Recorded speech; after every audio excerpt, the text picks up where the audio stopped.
How to fix Meet app not working on Samsung phone.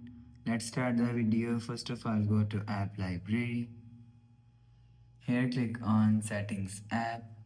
Now in setting, scroll down and click on apps.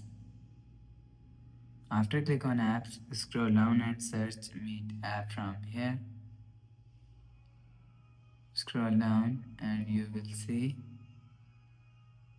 Meet app is here. Click on Meet app. If you want to fix Meet app not working problem, so click on storage. After click on storage, click on clear cache. After click on clear cache, click on clear data. After the process, you will see your problem is solved. So if it's still not solved, so reinstall Meet app. After reinstall, you will see your problem is solved. After the process, go back to home screen. So that's how you can fix Meet app not working on Samsung phone. If you like the video, please subscribe. Thanks for watching.